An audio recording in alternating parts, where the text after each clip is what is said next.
One of the things that sets business-minded ranchers apart from other ranchers is that they pay themselves. But it's a challenge to know how and where you're spending your time.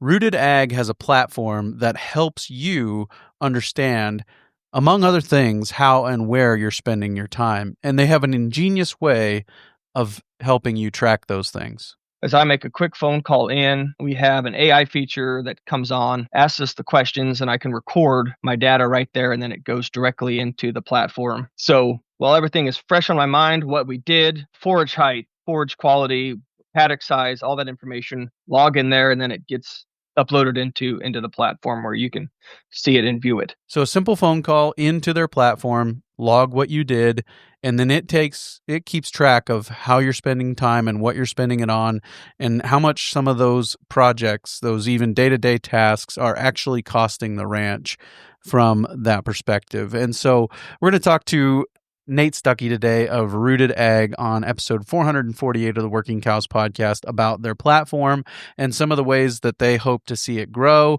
and some of the ways that they're attempting to bring AI technology to bear within agriculture.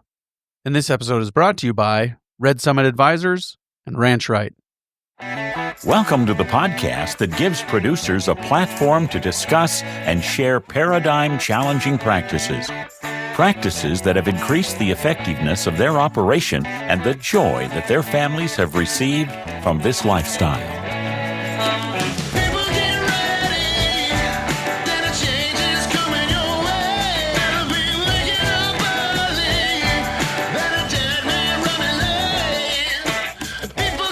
Howdy, everybody. It's Clay Connery, host of the Working Cows podcast, recorded exclusively in the Understanding Ag studios. Very excited to be joined today by Nate Stucky. And Nate is with a group called Rooted Ag, and they are working together to bring AI technology to ranching, help ranchers collect data and analyze data and make sense of data. And this would be data that comes from consultants like Understanding Ag, from the bookkeeping services and softwares that you use to keep track of other things and putting it all in one place and kind of making sense of all of it as much as possible and seeing how it all fits together. So very excited for this conversation with Nate today. But first, let's hear a word from our sponsor today, Red Summit Advisors. As a Red Summit Advisors agent, Austin Hart doesn't just guess when it comes to structuring your PRF coverage. While most agents run just a few cookie-cutter options, Austin uses their proprietary software to check every grid, every coverage interval, every combination, so your policy fits your land, your rainfall history, and your operations goals. PRF is about managing drought risk year after year, giving your ranch a fighting chance when Mother Nature doesn't cooperate. If you already have PRF coverage, it's worth asking, could your policy be doing more? Austin Hart is ready to take a hard look at your current policy and show you what's possible. Get started now by visiting redsummit.com/now. That's REDD summit.com/now for 3 instant, no obligation quotes, or call Austin directly at 307-343-5670. Red Summit makes PRF easy, so you can keep your family on the land. Call 307-343-5670 today. Nate, thanks for joining me today on the Working Cows podcast. Yeah, happy to be here. Thanks for having me. Yeah. Kind of interested in what you're doing with Rooted Ag. Actually, very interested in what you're doing with Rooted Ag, but also interested in kind of how you got there and some of the lessons that you've learned on your own operation that have informed what you're doing there. So let's start with kind of your operation, what it is, what your context is, and kind of how the condition you found it in and where you're headed now. Sure. So operation is in southeast Kansas, just outside of Fort Scott. Grew up with both of my grandparents on my granddad's on my mom's and dad's side. Both were farmers, had cattle. It kind of skipped a generation. We still have quite a bit of row crop ground, but cattle went away when I was pretty young. So always had a thought of wanting to get back into agriculture and raising livestock. Started out doing American Wagyu because we're a pretty small operation. Knew we couldn't compete with the big boys on how they're handling and doing things. So we tried to find a niche market. And for me, that was grass-fed American Wagyu. So that's kind of where I started and started going down that path. And then once you get into that and you start reading and you start looking stuff up on YouTube, and then you find Greg Judy and you find Gabe Brown and you find all of those guys, and you start watching that stuff and you start learning more and more about soil health and how, that end product that you're focused on is great, but you've got to start with the soil and improving that. So that led to kind of making some pretty big wholesale changes on our operation. Learned quickly that a lot of the things that we were doing weren't going to work for a variety of reasons. One is genetics. Kind of started moving, well, I say kind of, we have started moving fully away from the American Wagyu, simply for being in Fort Scott, struggle heavily with fescue toxicity. That's about all that we see around us is just fescue. And it's a great grass at certain times of the year. There are other times, like in the summer, where it is not beneficial to have it. So ran into a lot of issues. Cows wouldn't perform very well on there. So made some wholesale changes in kind of what we are breeding to. We have incorporated Mashona, and then we've also incorporated, we've got some semen from a Mashona Obrock bull that we're going to be using as well. So that's kind of on the genetic side, some stuff that we're trying to change. Little backstory of our operation is there's kind of three pieces to it. One is an old, it was just old row crop ground that the owner had just let go and hadn't done anything with. When we took it over, probably 4 to 5 foot tall weeds just growing through it. Not a lot. The guy was using it for deer hunting, so he didn't care. The nastier it was, the better for the deer. So that's part of it. And then the other part was, like I said, for deer hunting, he just kind of had let it go, and good fertility on some of it, but just really brushy. A lot of locust trees, really hard to graze through it. So that's another piece. And then the other piece was an old hay meadow that had been hayed for continuously for a lot of years. All the nutrients were taken off. So what we're doing is kind of going through and testing it out, and then looping that back into Rooted Ag is tracking the data on what we're doing to improve those three pieces, because that's kind of what we see a lot of cases is that those kind of grounds are what people are taking over and trying to recoup and get back to being functional, good pasture to graze. Not a lot of people take over operations where soil health's at 6% or better and everything is great and ready to go, right? I mean, that's especially as, the younger people are going to be, with us being younger, taking over operations or getting chances. This is going to be what we're going to encounter. So yeah, that's just kind of a little quick backstory on that. I don't know if you need anything else expanded on or talked about, but yeah, that's it. Yeah, no, well, you're not alone. Your story sounds like mine. We took over the hayfield portion of an old ranch, and so I understand the difficulties there for sure. Gabe Brown said when I went through the Soil Health Academy, he said nobody that we've surveyed so far, none of the consulting we've done so far, have we been on anything that's not a degraded resource, and he said that includes my own ranch.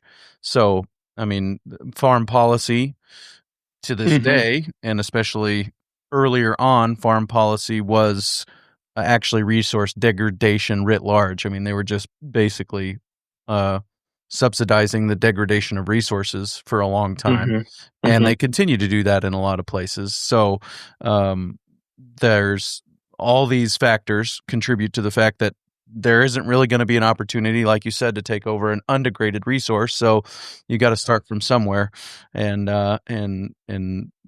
that's what we're all facing. So I think the work of Rooted Rooted is important because, as I understand it, and we'll dive into that portion of the conversation, what you're doing at Rooted is helping people kind of to make sense of the data that they get back from a lot of these tests that are run and then track progress over time. Is that right? That's correct. Yeah. So what we like to do is with Rooted Ag, we've got a platform where we kind of there's different steps to it. One, we're going to start out with, we call it a context report or farms needs analysis. Really dives into kind of your why and why are you wanting to make these changes? What are you trying to accomplish? What's the short-term goal that we need to accomplish the most? What's what are some middle-term goals? What are some long-term goals? And also doing some self-reflection. What are areas you guys think you're strong? Where do you guys think you're struggling with? And then kind of having them fill out that report, get that to us, and that's a starting point for us. And that gets embedded onto our platform so that they can see it, and those goals are constantly right there in front of them. Just for me personally, I like seeing that and I like having that because I noticed I'm a big note taker. So when I go out to the ranch or I do things, I would like to, I would jot down what I saw, what was going on, what we were doing that day.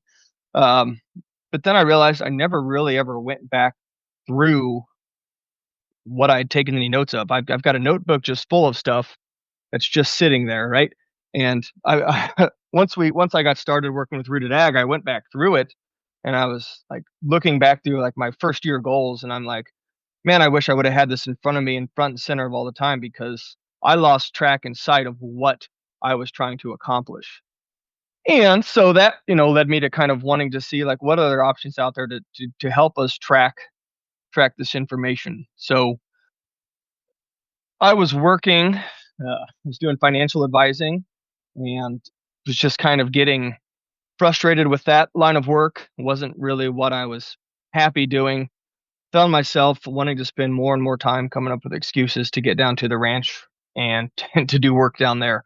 And my colleague Dakota, similar boat, he was doing ag lending and was pretty tired and fed up with it. So he I believe jumped and quit cold turkey and said, I'm out of here. I'm going to go try to find something else. I eased into it a lot easier than he did. But anyway, so he left and then I believe I was on some online forum and got connected with our chief engineer, however you want to call him. I think his official title's CEO, but his name is Reese, and he's our software engineer developer. He's in New York City. He's from London. Went to Oxford. A really smart guy. Knows a lot more about building stuff out on that side than I do, because my knowledge is zero. But anyways, so they started working together and started developing this tool and kind of saw the need for helping people collect data as easy as possible. Because that's, time is of the essence for all of us, right? We get a limited amount of it every day, and no farmer wants to come home after a long day and sit down in front of a computer and just start typing or writing stuff out of what was going on. So we actually developed a tool that when you're leaving the operation or whenever you want to do it, I like to do it when I'm getting in my truck and I'm heading out of the ranch, as I make a quick phone call in.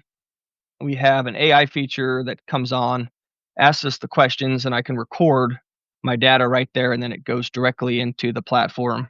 And it's uploaded there. I think within, right now it's about a day it shows up in there. So while everything is fresh on my mind, what we did, forage height, forage quality, paddock size, all that information, I log in there, and then it gets uploaded into the platform where you can see it and view it, which is really beneficial. And one of the other things that we've started to track too, just from our standpoint and to help people out, is time, because that's one of the main objectives we hear for people making the transition to, more of the regenerative side, or to planting cover crops, or to move the cattle every day is it's just too much work. It's too much time. I don't have the kind of time for that. So that's one of the things that we've been doing too, is tracking, well, how much time are we actually spending out here, and getting that data and feedback so that we have that collected so that we can show people, hey, you know, this move that we did today only took us 15 minutes. I mean, it was, we spent more time reeling up the poly wire, walking 50 feet than anything, and cows walked right in, and that was it. So that's been a big piece to it, and it's a nice eye opener for a lot of people too. It's like, oh, okay, that's not really that bad. And I know we get some pushback. Well, you guys are a smaller operation, so yeah, it's not going to take that much time to move your cows. But the reality is, it's not. If you've got 10 cows, that takes you 10 minutes. If you've got 50 cows, that's not 50 minutes, right? The time, it's not that ratio. It's going to be a little bit more time, but it's not nearly as what I think people think that it takes. Especially once they get calm and they're used to it and they know what's going on, they're pretty easy to work and handle. The year's halfway done. Are your financials up to date? Don't lie. We all see that stack of receipts in your pickup console or the stack of papers over what used to be a computer. You've got plenty going on, and we know in summer, no one wants to be tied down inside crunching numbers. Let the team at Ranch Right update your financials and give you the peace of mind that comes with having things in order. With actionable financials, realistic reports, and monthly updates, you will not be disappointed in the quality of service that Ranch Right offers you and your business. Don't let paperwork take you away from the summer sun. Visit ranchrightllc.com to learn more. Okay, so what is the nature of the platform? Kind of what are the different places where data can be inputted, and if that's how you say that, and other and kind of the ways that you can collect that and some of those things. Yeah, so kind of the different features. So you can, like I said, we've got the AI feature where you can talk into it. There's also the ability to go in there if you prefer to type it out. We're trying to get it into a mobile feature as well so that you can just plug the data right there. And then we're kind of playing around with some different things right now to see if it's more effective to have kind of like a little drop down where you can just click through, or if it's more free form is better. And we're still playing around with that to some degree, and that'll get more finalized as we get more people on the platform and using it and providing feedback of what they like, what they don't like. But we just kind of want to make sure that the main pieces that we're after get answered. And then also the other things that we'll add in or incorporate would be soil tests. We're big believers in that. So if we can have a baseline of where we're starting, we like to get that. So if that's been something that has been done recently, we've got a real easy way they can just upload it directly into there, and then it'll be on the platform and it'll be filled out or completed. If they haven't had one done in a while, we'll actually work with them to cover those costs to get that established, especially early on, as people are signing up and using the platform, because it is for right now, it is a free for a year that we're offering. And that's simply because we believe the concept works, but we need to have more users helping us to use it, and then also provide feedback of things they want to see improved or changed or added. There might be something that we think is really beneficial that people are going to like to see in the platform that they're like, we don't, it turns out is not really that great, or something that we get more feedback and people are saying, well, can you guys build this, or is this something we can add into it? We hear a lot on people asking about future grazing calculations. If I plant this cover crop in 3 months, what's that going to look like? What kind of forage tonnage can I get off of that? And how many days can I run my cattle on it? So, and that's one that we figured out is it's more complicated than we thought.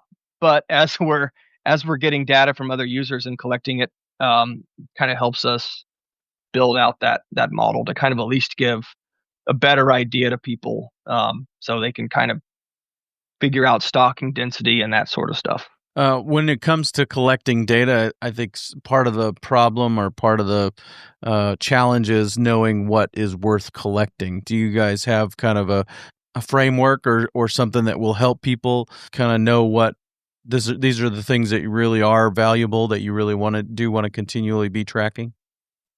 I think I understand exactly what you're asking. Like certain data points what are we after? Is that kind of what you're asking? Yep. Yeah. So I kind of touched on it, but forage height is a big one. Forage quality, or like what type of grasses you have, paddock size, how long you had them in there. Are you trying to do more of is it leave half, take half, leave half, or are we looking at more of a total grazing program where we're going to nub it down? And maybe that, that also could be one that varies, right? Like, we're doing just an example of summer annuals, right? Planting some cover crops. Well, maybe we want to do one pass through of take 50%, and then the next time we want to nub it down so that we can no-till into it easier. And we don't have a bunch of standing forage in the way. So there are different things like that, and that goes back to kind of exactly what they're trying to achieve with their goals. And I think one of the nice things about the feature or the tool too is that it does give some different market options for people. And that's one of the things that we ask about, what are you doing to decommoditize your business? And then it's, well, I'm not really doing anything now. Is okay. Well, look here, there's some different options of stuff that maybe we should consider going down the path of looking into. Regenerified's a good option. Maybe it's trying to find a farmer's market to sell your beef, different things like that, and having different options in there that are kind of listed. And then the nice thing is with some of those numbers too, you can see, oh, if I finished out another couple ahead or did something different, I could sell it here and make a lot more than just continuing the path that I'm on. Sure. Yeah. Talk to me about the onboarding process. Let's kind of work through how somebody would start working with you, and then kind of what would be the long-term relationship and some of those things. But let's start with the onboarding process. Yeah. So, like I touched on, that context report goes out to you to complete and fill out. And then and we are offering this for certain operations. We will cover to have a regenerative consultant come out if that's something that they would value or find some use in. We do offer that too, so that also gets included with their report, gets embedded. And then to onboard, we'll get you set up with you get a username and a password so you can get into the platform, you can see it. We will walk you through how to record the data, show you all the different features of what the platform and the program offers to you.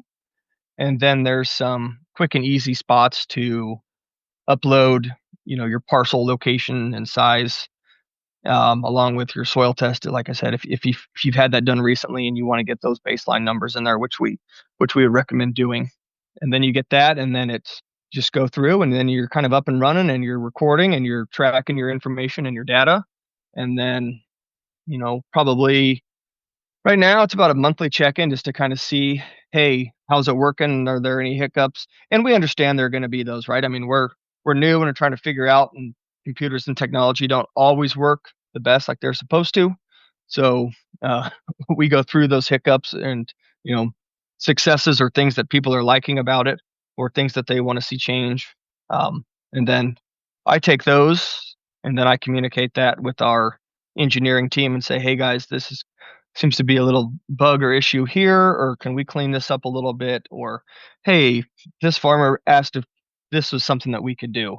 We had a guy ask, well, I'd like to incorporate pictures. I like to take photos of what I'm doing, but I would like to be able to have those uploaded easily into the system, because he said, I've got 1,000 photos on my phone, but I have no context of why. Like, if I go back 3 to 6 months, why did I take this picture? What am I looking at? Is it something in the grass that I needed to see, or is there something else? Or why did I take a picture of this calf? Was it just because it looked cute that day, or is there something I wanted to track off of that?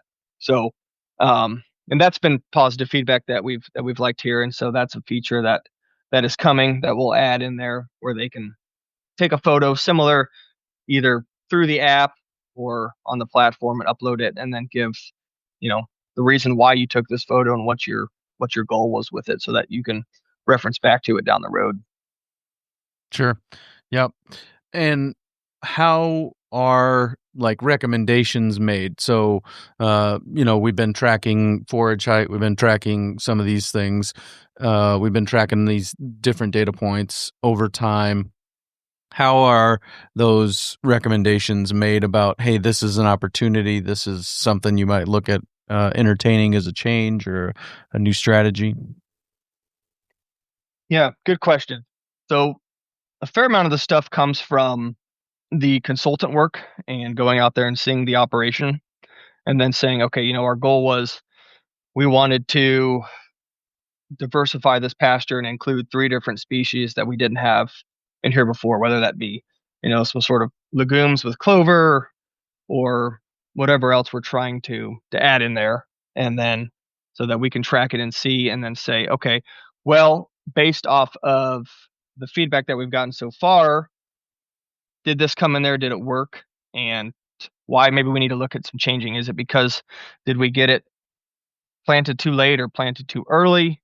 What kind of changes do we need to make? And a lot of that too will funnel from the more users that we have on it, the more data that gets collected, being able to program, hopefully, I think the idea is that it will be able to kind of pick up on key points or words that are mentioned that creates kind of a toolbox.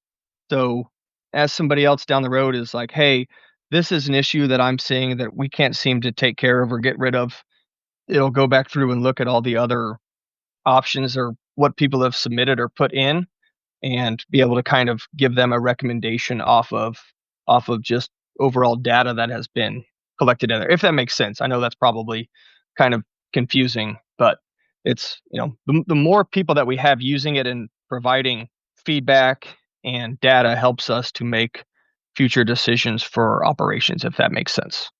Yeah. Yeah. So, is it based on the AI being trained and kind of learning from everybody, or how's it actually working on the back end? Yeah, so that's kind of the idea behind it, is that it'll be able to start picking up on certain things or words that are mentioned or used, and then kind of pull from our knowledge bank that's built up into the platform or the software of recommendations. And then, as we expand this out and we get more and more users on the platform, then it'll be a little more regionally based, to kind of help with your area, if that makes sense. So somebody in our area, we've got 30 people that are using the platform and are recording similar stuff, and we're going through success and failures.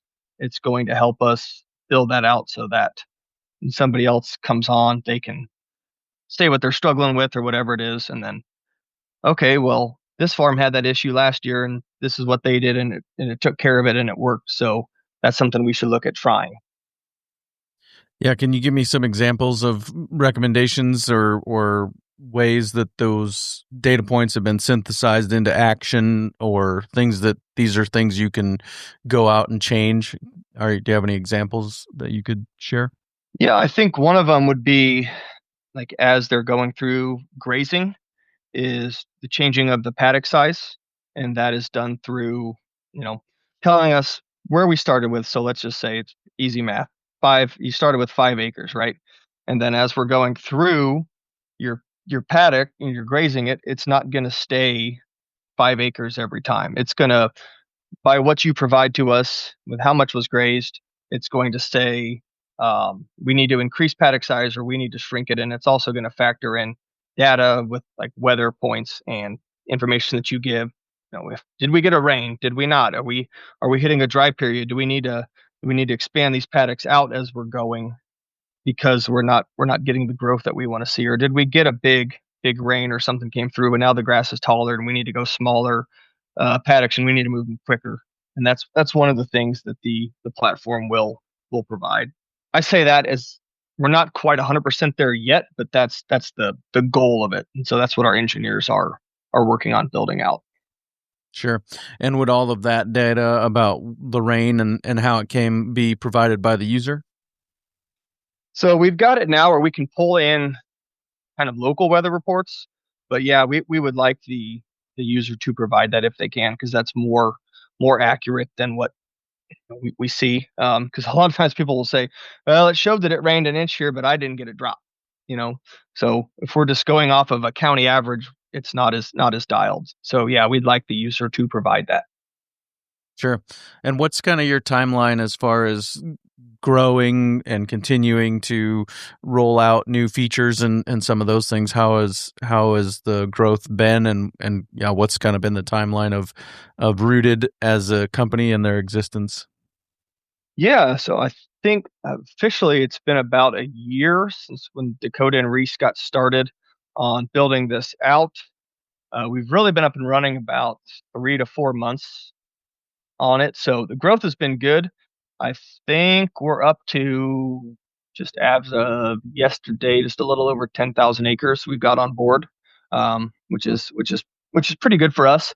We are definitely in an expanding and growth mode right now, which is why we are offering the platform free for a year as we kind of determine what features we want to have, how we want to have this built out, and because the way the platform is now, it will change as we navigate and work our way through all this different thing, and then we'll as we get closer, kind of figure out, is it something that we're actually going to charge for, or is it something that will have sponsors and other people that are a part of it that are kind of covering us, that help us offer this platform for free.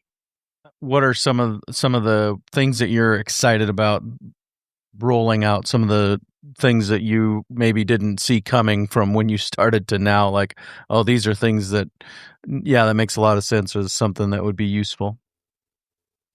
Well, we've already talked about this, but for me, the AI feature is pretty exciting. I'll be honest, when I started, I was kind of like, no, this is not something I think anybody's going to use. But then I started to use it, and now I'm like, man, this is so simple and easy. Like, it's just a 2 to 5 minute phone conversation on my way home where I can record the data. I'm excited to see too is if we can get some of this future grazing calculation stuff figured out. I think that would be really huge. And again, that's some more data and different points and that sort of thing.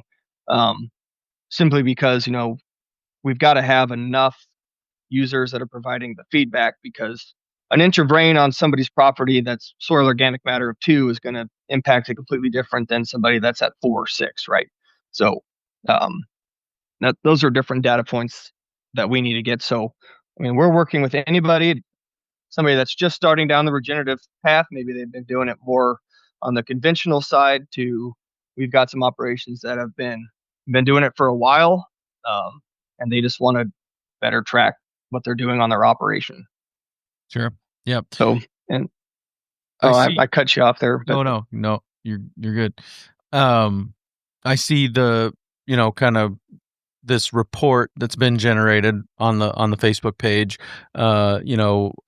Says ice breaking for cattle water 40 minutes. Yeah. Would that be something that comes from that phone conversation into the AI platform? Then is that comes back to you a day or so later? Yes, exactly. So that's exactly what that came from, was just us recording what we're doing on our operation, and then that gets spit back out in that report. And then I think we don't have this quite yet, but the goal would be that there's kind of like a monthly summary that gets sent to you, or that you can view in the platform, so you can go back through and kind of get a little quick snapshot of what you were doing, where you started, and kind of where you're at, if that makes sense. Sure. And so I mean, basically the way it sounds to me is that the more people sign up for this first year free and use it, the faster and better that this can become in a shorter period of time. Exactly. Yeah. That you hit the nail on the head with that one. So, and it's pretty easy to get signed up and set up. You can send me an email. You can give me a call. On the website, we've got a spot to put in to submit for more information on it. That gets sent right to us. And then, typically it's within about 24 hours, you're getting one of us reaching out to you and touching base with you and seeing how we can help you. The security side of it, the data side of it, the privacy side of it, I think that maybe is a concern for people. Those phone calls they're coming from everywhere, and the AI or the platforms being trained on all of them, but they're also kept separate and secure and all those things, obviously, right? Yes, correct. Yeah, and it's actually the the feature of it is really pretty incredible because when you call in, it'll say, it says, "Hi Nate, Hi Nate, what data do you want to log today?" So it's a phone number that's directly just for your operation that you're calling into. Oh, cool. Yeah. No, that's interesting. We're officially living in the future. Right. And I mean, it's kind of like it's a little scary, and but I think we've got to embrace that technology is going to be there, right? Like it's not going away, so let's Yeah. try to utilize it to the best of our abilities and take advantage of it while we got it. So, Right.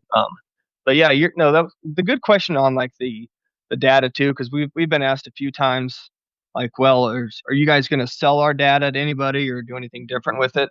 And the answer is no. Like, I don't think anybody going to be too concerned with what forage height you recorded for that day, right? I don't think China is going to be too concerned with that.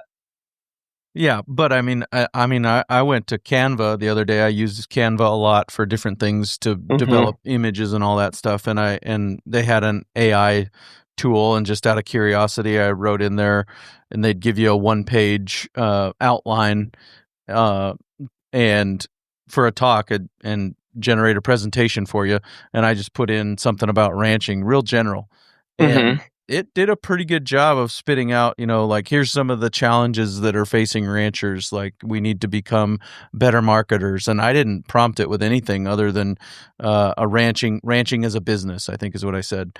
Develop a one-page report on ranching as a business. And it talked about ranchers need to become better marketers, and ranchers need to look at better utilization of resources as an opportunity in their business. As I was like, wow, it was like probably 10 or 15 bullet points under 5 headings that there were, some of them probably could have been more specific, but there wasn't any of them that were like, oh, this is head slap or forehead slap terrible, so I was, it's a powerful tool. It's got its place. And I think some of these general tasks and some of those things where you're already spending the time driving home, you can spend 5 minutes telling a voicemail box about your day, and it can spit out some actionable data or intelligence to you the next day. I think it's worth a shot for sure. Yeah. Well, we do too. So obviously, yeah, it's been pretty eye-opening. For me, it's a lot more. I didn't think I'd spend as much time as I would in the farming community talking with software engineers and working through so many different problems and solutions and that sort of stuff. But it's been a lot of fun on that side too. Just expanding out and learning kind of like how they do it and how they have to go through things. But I think one of the nice features too is that with us being actual ranchers and being so small and easy, small and nimble, and we can pivot pretty easily, is that things that we see that we want to incorporate, we can go directly to our engineers and say, hey, is this doable? Can we build this? And why? Why or why not? Is this something that's too complicated, or is it something that we can easily put in there? And they can tell us pretty quickly, oh yeah, that's real simple. And they're like, we'll have that done today. I'm like, wow, okay, great. And there's other times that they're like, no, dude, that is not something that we have any ability to like handle. I'm like, oh, okay, well, all right, well, worst they're going to tell you is no, right? So you might as well ask for it. So yeah, but it's been a lot of fun. Got to go to a lot of really, really cool places. Like, I've been to almost every little town in Kansas in the last 3 months. Yeah. I think the saying at one time was that the big eat the small, but I think now in our current climate, the fast eat the slow, and so the ability to kind of, like you said, be nimble and make changes is going to be a big advantage. And again, if you need help, if somebody needs help with data collection, analysis, and knowing what to do with it, here's a company that's at the ground floor. You can get in on the ground floor and help shape how that company looks in the future just by simply using the platform. It kind of sounds like to me. Yes, that's exactly it. So we welcome anybody that is wanting to do it, from small hobby operations to giant ranches out west. Anybody in between those two, obviously, as well. But that's what we're after, is just trying to get people that are willing to use the platform. Like I said, it doesn't cost you anything other than just a little bit of your time every day. And as you mentioned, typically you're just on your ride home anyways. It's kind of a nice little reflection tool too. Yep. And I think that, a lot of times we get so busy, borrow the ranching for profit language, we get so busy working in the business that we don't recognize, this is the fourth time this month that I've spent more than 10 minutes dealing with frozen water. Right. We just don't even realize those patterns in our own day, and that, well, what would I do if, well, let's say it is actually not just 10 minutes, it's 40 minutes, 4 times a month, 160 minutes, 2 hours and 40 minutes. Mm-hmm. What would I do with an extra 240 minutes? What could I have accomplished in that time, almost 3 hours of my life, Right. You're getting that so, opportunity cost trade-off, right? So, right. You're getting to see if it's being captured for you automatically, with you just taking 5 minutes on your way home. And you're getting that, here's an opportunity, here's a leverage point that you could probably make better use of your time. Yes, exactly. And what's it worth? What's it worth to spend? Oh, well, that solution that I walked past at the Black Hills Stock Show, it was, $600 or $800 to deal with my frozen water issues. Well, and maybe that's worth it if we're talking about $100 an hour work versus $10 an hour work. Maybe it's worth it to spend the money and get back some of that time. Yeah. Like, and what are you paying yourself for your time, right? Because I don't think we ever really calculate that in very often. So if you've got to go out there and that's an extra, we talk 10, 20, 30 minutes a day, it is probably worth it, right, to make a change or to look at doing something different. Right. Yeah. What have we missed? What are some of the other things that are really kind of front of your mind there at Rooted and what you guys are trying to do? Yeah, I was just trying to think, like, what else? I think we covered a lot of it. I mean, just on our own operation, we're trying a bunch of different things and trying to track that data. So that's kind of going to be some useful points for others. And some of the stuff is basic that probably a lot of people are, if you're in the regenerative space, you're doing, but maybe if you're just getting into it, something to think about, kind of like one that we're doing is bale grazing. And how much time does it take us to go get that set up for a month? And how much diesel are we using to go do that? As opposed to firing the tractor every day, and maybe you're dry lot feeding them. What kind of time are you spending on that? So that's and that's stuff like that, and then looking at frost seeding and different things in the perennial pastures and tracking that data. And a couple other ones will be that we'll probably get into the summer. One is some summer annuals and looking at that and how can you incorporate that into a perennial cool season pasture, and what kind of time frame are you going to spend putting that in? What different options are going to work the best? Because we'll try some different things there. We've done some drone broadcasting in the past. We'll probably do some more of that. We'll also look at actually no-tilling in some of it and tracking all of that information. Yeah. And just kind of trying to help farmers become, more profitable and spend less money. Yeah. I think sounds to me like a lot of it, or at least what I'm capturing here, sounds like a lot of it is focused on efficiency, right? Yes. Right. Where rather than dealing with frozen water and wasted hay, there's probably a more efficient way to do it. And if we don't ever step back and take a look at it or have that objective third party analyzing it, then we don't notice those things necessarily. We just think, oh, it was just another day, another third of a bale or whatever. Right. I think that's a really good point too. And like, how many times do we think, if we look back on something and try to like guesstimate how much time we actually spent on it versus knowing the actual time spent on something, right? Like, oh, well, that was probably, it took me about 8 hours to do that. Well, maybe in actuality it was 10, or maybe it was only 6, So where are those different time spots that when we've got the actual hard data tracked, that we can make adjustments and decisions based off of. Yep. Very good. Well, interesting platform for sure. Where should we send people if they want to get signed up? Yeah, you can reach out directly. My email is nate@rootedag.com. You can also just call me directly on my cell phone, 316-772-2475. And also on the website, if you go to rootedag.com, there's a option there to submit information to be contacted. Well, sounds good. Nate, thanks for your time today. Thank you, Clay. Take care. Very good stuff there with Nate. Really appreciate the work that they're doing there to try and help ranchers make sense of their data, among other things, and the platform will continue to grow. And I think that offer still stands if you're interested in trying it out. There's a trial period that you can go and take advantage of, and the more people use it, kind of as AI seems to work, as I understand it, the more people use it, the better it gets and the more helpful it can become. So go on over and check that out. There'll be a link in the show notes page where you can check out what they've got going on over there at Rooted Ag. Looking forward to next week on the Working Cows podcast. We'll be talking with Christine Root, and she is with Regenified. We've talked to her before, and she's going to talk a little bit more about the growth of demand for regenerative products and certification of regenerative products and some of the ways that those things are progressing since last time we talked to her. So looking forward to sharing that episode with you, coming your way real soon on another episode of the Working Cows podcast. We'll see you then.